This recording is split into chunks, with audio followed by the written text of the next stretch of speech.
Kaibigan, bago ko simulan ang kwento, sasabihin ko agad ang twist.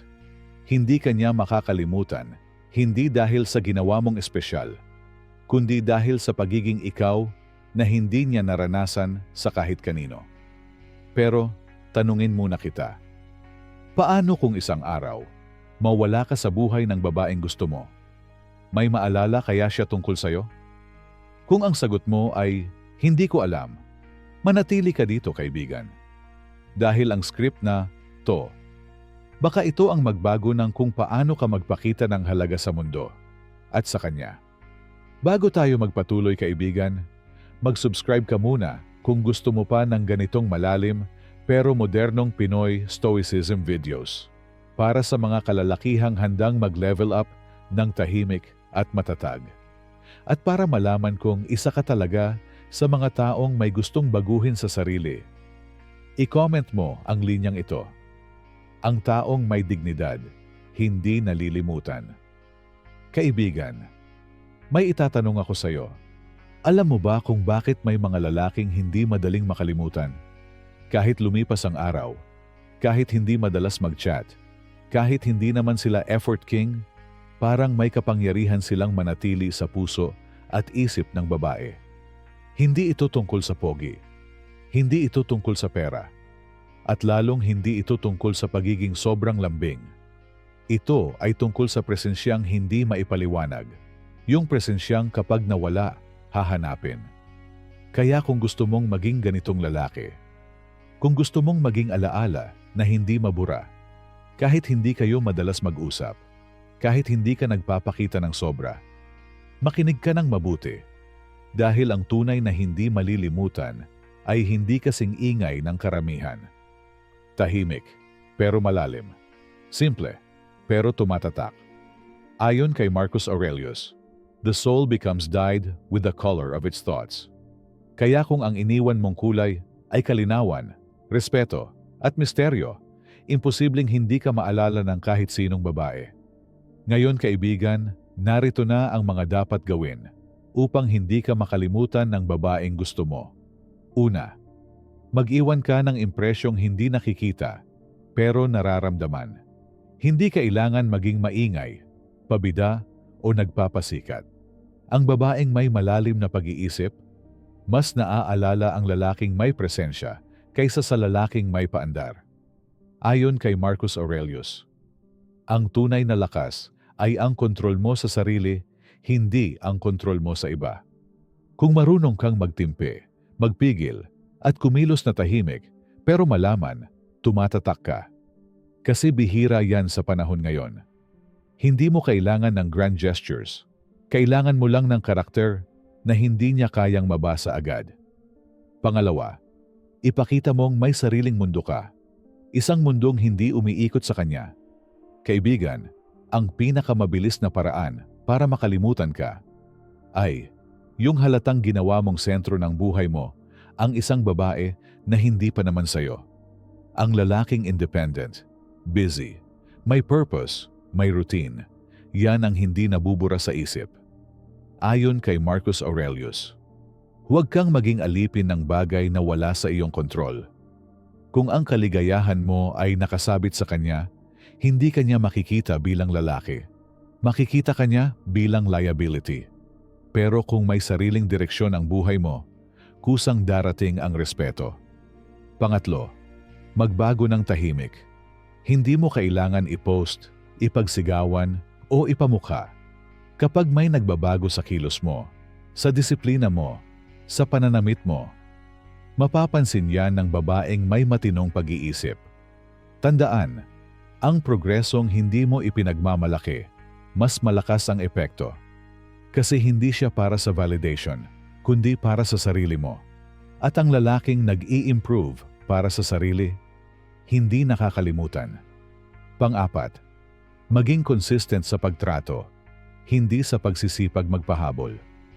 Maraming lalaki, todo effort sa una, tapos magbabago ng konti pag nakukuha na ang atensyon. Kaibigan, hindi mo kailangan maging clingy, needy, o ma-effort. Ang kailangan mo ay consistent respect, consistent kindness, consistent calmness. Hindi yung sa mood ka lang mabait. Ayon kay Marcus Aurelius, ang katahimikan ay tanda ng taong may matibay na loob. Ang lalaking hindi pabago-bago ang ugali, kahit minsan ay tahimik at reserved, hindi nakakalimutan. Panglima, huwag mo siyang i-please, bagkus, irespeto mo ang sarili mo. Ito ang kalokohan na hindi sinasabi ng maraming lalaki. Pag masyado kang accommodating, nawawala ang thrill. Pag masyado kang mabait, nagmumukha kang desperate. Pero pag marunong kang magsabi ng hindi, pag may boundaries ka, pag hindi mo inuunang-unahin ang lahat ng gusto niya, mas natatandaan ka. Kasi hindi ka disposable. Ayon kay Marcus Aurelius, igalang mo ang iyong sarili at igagalang ka ng iba. Pang-anim, magbigay ka ng kaunting misteryo. Hindi ibig sabihin pa hard to get ka. Ang ibig sabihin ay, may mga bagay sa'yo na hindi niya agad malalaman. Yung tipong hindi ka oversharing, hindi ka maingay sa social media, hindi ka todo kwento ng buhay. Ang misteryosong lalaki, parang librong hindi mabasa agad, binabalikan. Sa henerasyon ngayon na lahat obvious, ang taong may depth ang hindi nalilimutan. Pampito, magkaroon ka ng mababa pero malakas na energy. Energy na hindi pa cool, hindi pilit, hindi maangas. Energy na composed, present, kalmado. Yung pag nagsalita ka, mababa lang boses, hindi barubal, hindi pa flex. Yung pag nagtanong ka, may sense. Yung pag nakikinig ka, totoo. Ayon kay Marcus Aurelius, ang kalmadong isip mas malakas kaysa maingay na tapang. Kaibigan, ang babaeng may wisdom mas naa-attract sa kalmadong presensya kaysa sa maingay na confidence. Pangwalo, huwag ka agad magpakita na sinusuyo mo siya. Ipakita mong iniintindi mo siya. Ang lalaking nakakaintindi, hindi nakakalimutan. Hindi mo kailangan maging clingy. Hindi mo kailangan magpa-impress. Pero kapag na-feel niyang naiintindihan mo siya sa level na hindi niya ma-explain, tatatak ka kahit hindi mo subukan. Pangsyam, magbigay ka ng space sa paraan na hindi lumalayo, pero hindi rin kumakapit. Ito ang art na hindi kayang gawin ng karamihan. Ang presensyang hindi nakakasakal, pero hindi rin nawawala. Ang lalaking marunong magbigay ng tamang distansya ay lalaking inuulit-ulit sa isip. Pangsampu, ipakita mong kaya mong mawala, pero pili mo siyang piliin. Ito ang pilosopiya na pinaka-pinapahalagahan ng isang babae.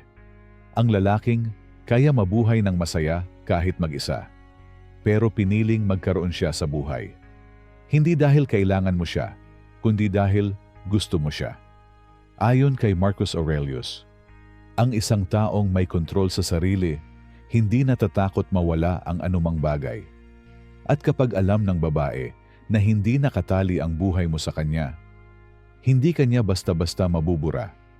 Kaibigan, tandaan mo ito, hindi ka nagiging hindi makakalimutan dahil sa kung gaano ka kagaling magsalita, kundi kung gaano ka kahusay mamuhay. Hindi dahil sa mga pangakong binitawan mo, kundi sa mga presensya mong hindi mo pinilit, pero kusang pinahalagahan.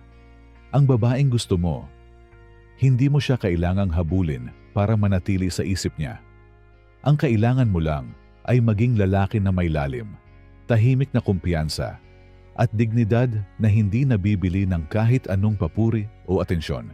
Kapag ganoon ka, hindi lang niya maiisip ang pagkawala mo, pero mararamdaman niya ito. At doon, nagsisimula ang tunay na hindi ka makakalimutan. Kaibigan, ikaw ba? Anong presensya ang gusto mong maiwan sa isip ng babaeng mahal mo? Kaibigan, ang hindi nakakalimutang lalaki ay hindi yung pinakagwapo, pinakayaman, o pinakasweet.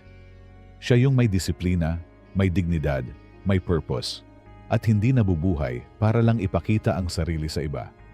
Ang babae, hindi siya naaakit sa lalaking sinusuyo siya. Naaakit siya sa lalaking may sariling direksyon. hindi sa lalaking nag-a-adjust ng buong buhay para sa kanya, kundi sa lalaking may sariling lakad sa mundong ito at iniimbitahan siya, hindi pinipilit. Kung gusto mong hindi kanya makalimutan, huwag mong subukang maging unforgettable. Subukan mong maging lalaking may kalidad. Doon ka mananatili sa isip niya, kahit hindi kayo mag-usap araw-araw. Kaibigan, bago ka umalis, sagutin mo ito. Kung mawala ka bukas, ano kaya ang magiging pinaka-naaalala niya tungkol sa'yo? I-comment mo ang sagot mo, kaibigan.